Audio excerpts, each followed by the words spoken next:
So you got to watch it. Watch those ballots. Watch what's going on. You're more important than any eyes, and law enforcement is watching. Why are so many powerful people trying to suppress our vote, trying to confuse us about voting? The choice has never been clearer and the stakes have never been higher. Election day is less than a week away, and around 70 million Americans have already cast their votes.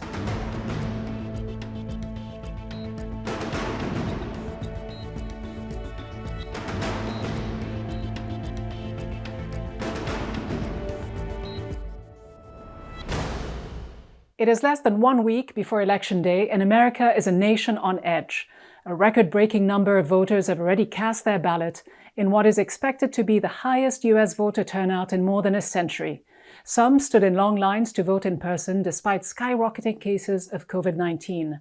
The majority, though, voted by mail, as many states sought to make early voting more accessible amid the pandemic. The two presidential candidates are on the campaign trail in battleground states, a last-ditch effort to lock in undecided voters before November 3rd. President Trump, who is trailing in the polls behind Joe Biden, has once again raised the specter of rigged elections if he loses the vote. They have millions of unsolicited ballots being sent all over, and it's no good. It's no good.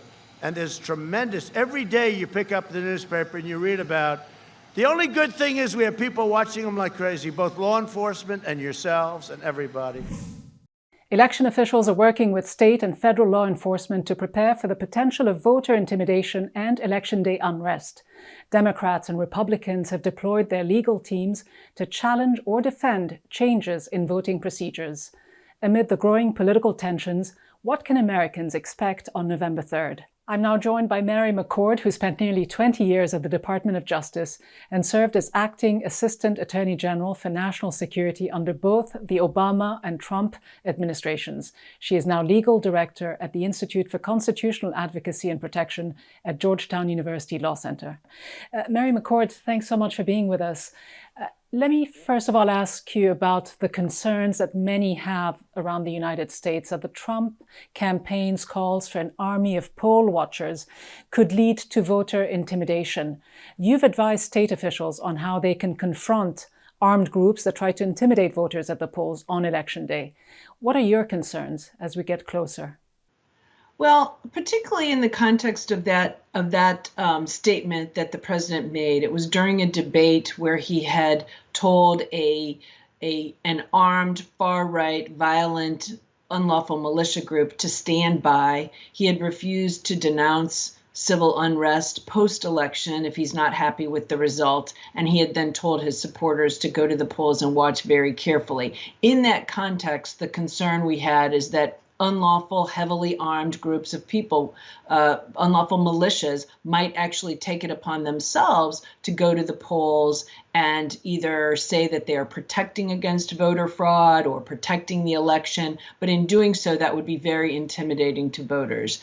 And so we've tried to highlight this by creating legal fact sheets that explain what the law is, explain that heavily armed groups of individuals purporting to have authority over others are unlawful in the U.S., and voter intimidation is unlawful in all 50 states and under federal law.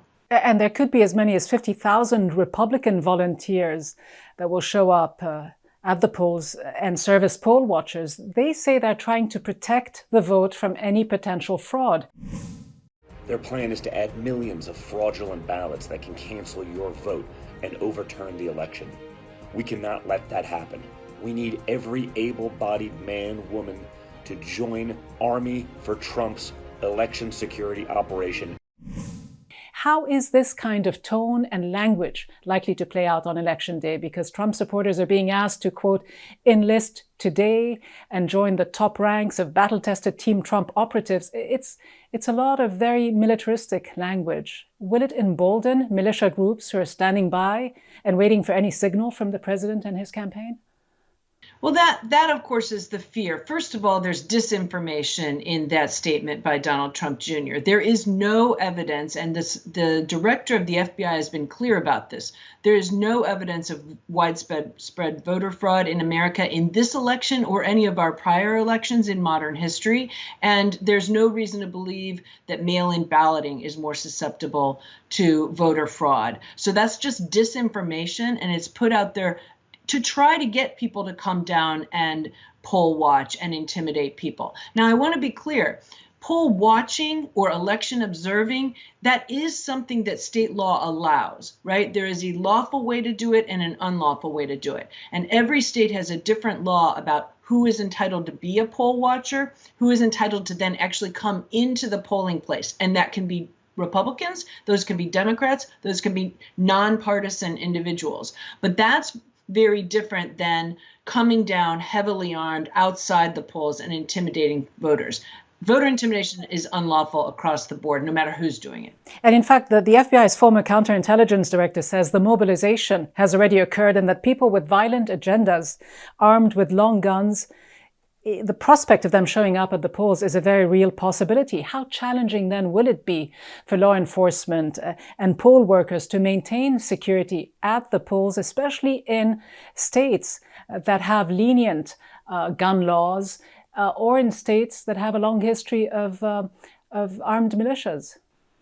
Well, I think actually the bright spot that I'm seeing, and I work with researchers who are looking at social media every day, is it does seem like some of these groups who were originally planning to send armed individuals to the polls are starting to rethink that idea. We're starting to hear that many are deciding maybe that's not a good idea to go armed to the polls. And I think that's because the word is really getting out. But if armed men do turn up at the polls and police officers either turn a blind eye or, as we saw in the streets of Wisconsin not too long ago, openly welcome them, how will that complicate things? And again, especially in states like Pennsylvania, where people can openly carry arms, or in Michigan, where there was a recent plot to kidnap the governor.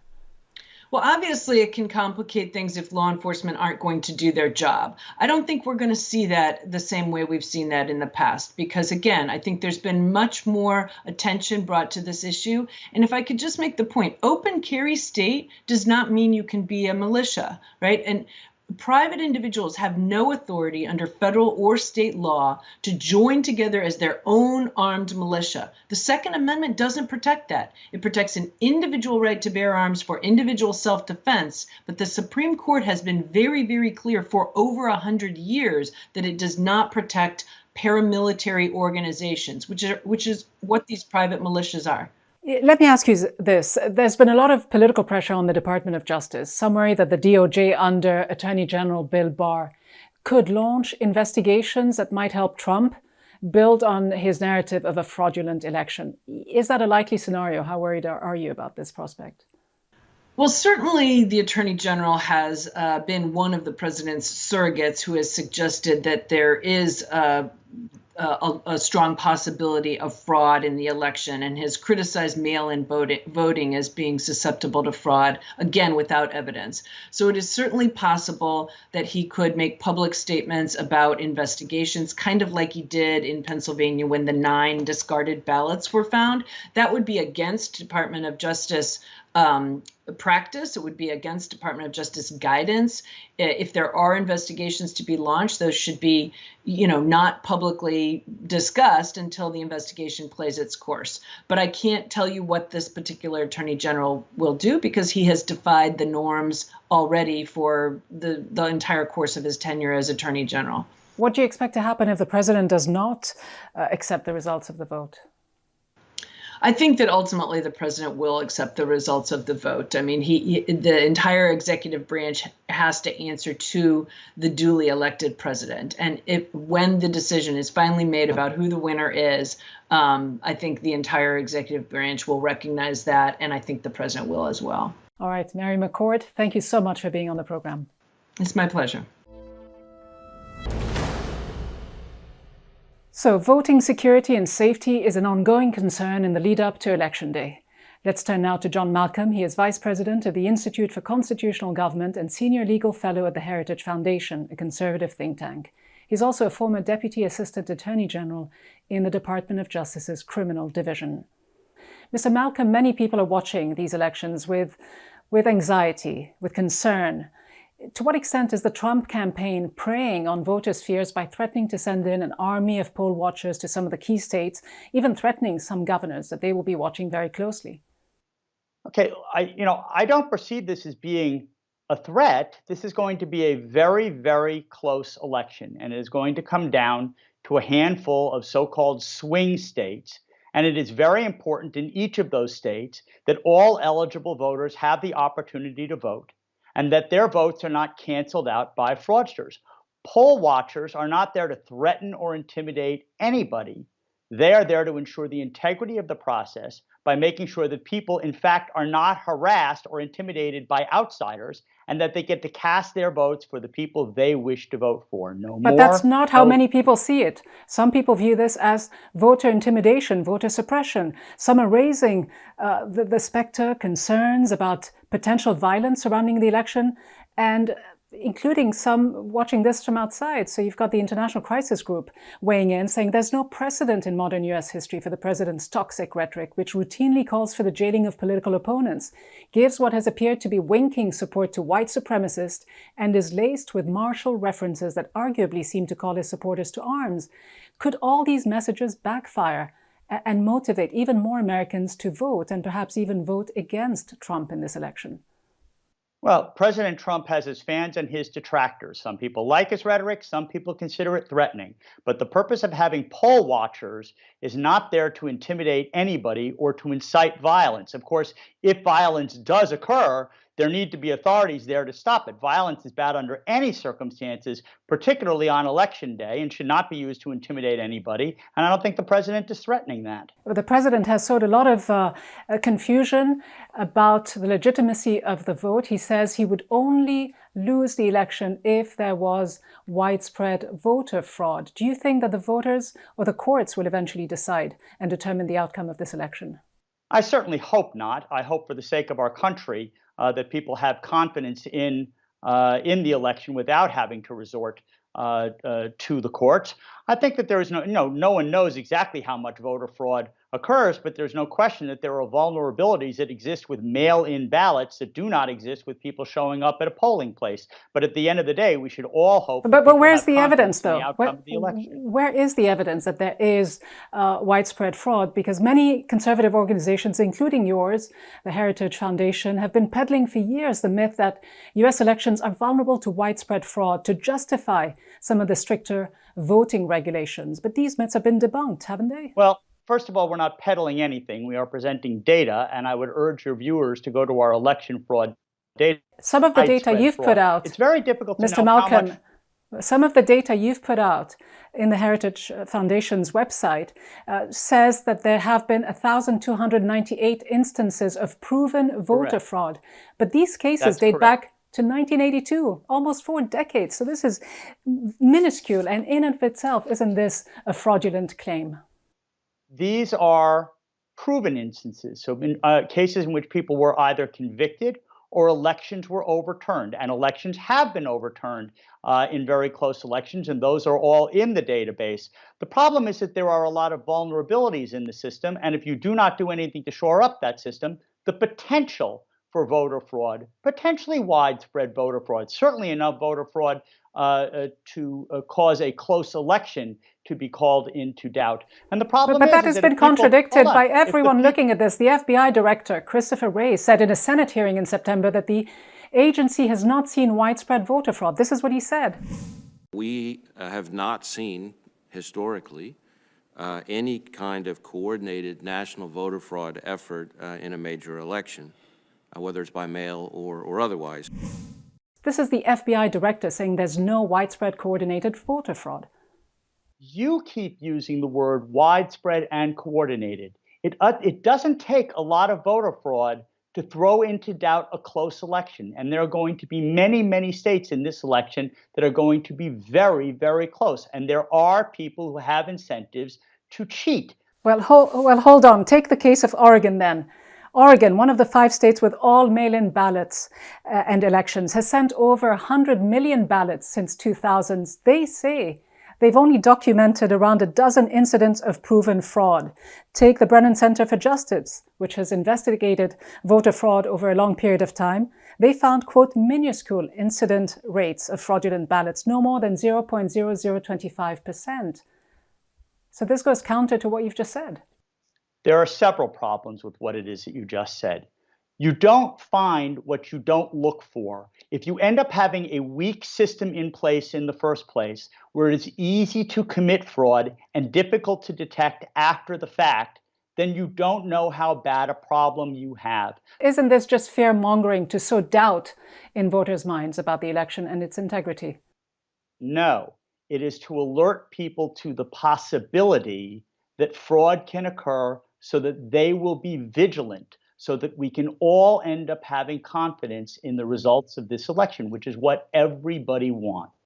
All right. John Malcolm, thank you very much indeed for joining us. My pleasure. Now to the high-stakes swing state of North Carolina, which candidate Trump won in 2016. With a competitive U.S. Senate race and Joe Biden still a few points ahead in the latest polls, an accurate count of the votes is crucial. More than 3 million people have already cast their ballot, but like many other battleground states, campaign attorneys have added uncertainty to the electoral process. And now President Trump's campaign has asked the U.S. Supreme Court once again to block the state's plan to count absentee ballots that arrive after November 3rd. So will all the votes in this swing state be counted? I'm joined by the Attorney General of North Carolina, Josh Stein. He is running for re-election against the Republican nominee in the November 3rd election. Thanks very much for joining us, Attorney General Stein. Let me begin by asking you about the deadline extension for absentee ballots in your state. It has gone up to the Supreme Court. How do you expect this to be resolved? The Supreme Court just ruled in a similar case in Wisconsin, refusing to uphold a 6-day deadline extension for mail-in ballots in Wisconsin. Well, Gita, it's a pleasure to be with you. My hope is that the Supreme Court does exactly what every other level of court, both federal and state, have done.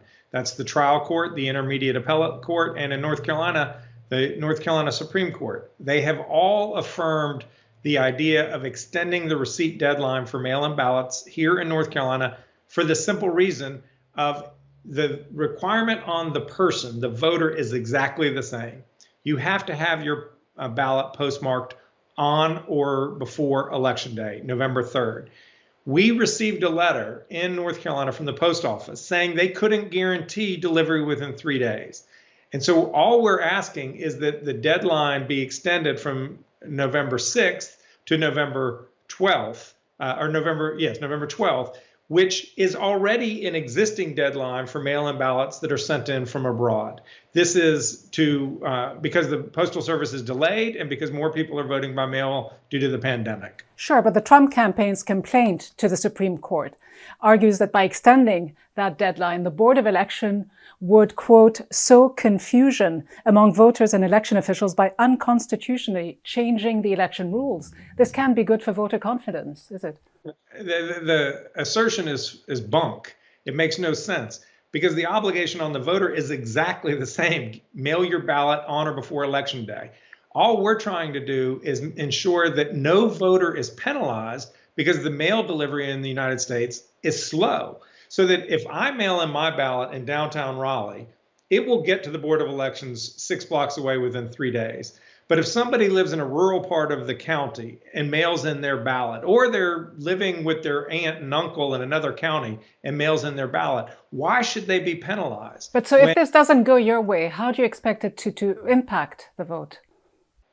Well, it will mean that a number of eligible voters whose vote should count will not be counted. And I don't know how those people are going to vote, but they're Americans, they're North Carolinians, and they have the same right to be heard as anyone else.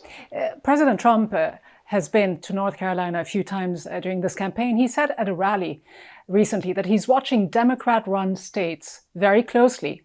It seemed, a thinly veiled threat and possibly even a subliminal message to armed militias. How do you, as Attorney General, view the president's statements? The president has been incredibly irresponsible in the way he's handled these elections. He said that the only way he will lose is if Democrats rob and steal at the ballot places. That is just, it's an impossibility. We have bipartisan groups working in our elections to ensure their integrity. He has told his supporters to rush the polls to watch. That's illegal in North Carolina. He's told his voters to vote twice, also a felony in North Carolina. So he has been he did, Attorney General, tell his supporters in North Carolina last month that they should go ahead and vote twice, as you say, once by mail and once in person to test the system. He said, if your system is as good as you say it is, then obviously people won't be able to vote twice. Are these valid accusations? It's idiotic. It is idiotic. One, their votes won't count twice because our system will weed out the second vote.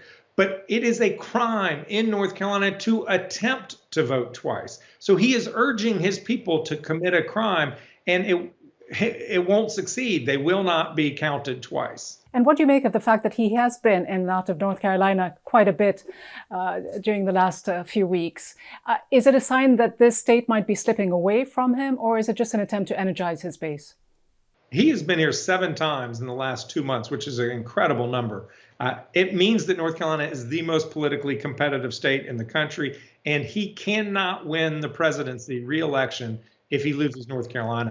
Attorney General of North Carolina, Josh Stein, thanks very much for joining us. Thank you, Gita. Meanwhile, in Texas, voters are facing their own challenges. A decision by Texas Governor Greg Abbott limiting ballot drop-off boxes to 1 in every county is being challenged in the courts. For residents of Harris County, which has 4.7 million people, it means voters may have to drive up to an hour to drop off their ballot. Governor Abbott said, quote, "The enhanced security protocols will ensure greater transparency and will help stop attempts at illegal voting." But critics call it voter suppression and are fighting back. Democrats have long blamed cumbersome voter registration rules for keeping Texans, particularly non-white, low-income and young voters, from the polls. But this election could be different. Despite the challenges, voters have already cast over 80% of the total votes counted in the 2016 election. So could Texas, a staunchly Republican state, turn blue? Joining me now is Domingo Garcia, president of the League of United Latin American Citizens. His organization, LULAC, has been fighting Governor Abbott's ballot box decision. Mr. Garcia, you filed a lawsuit against the Texas governor, accusing him of voter suppression. How is this decision to limit drop-off locations to just 1 per county, regardless of the size of the population there, affecting the Latino turnout?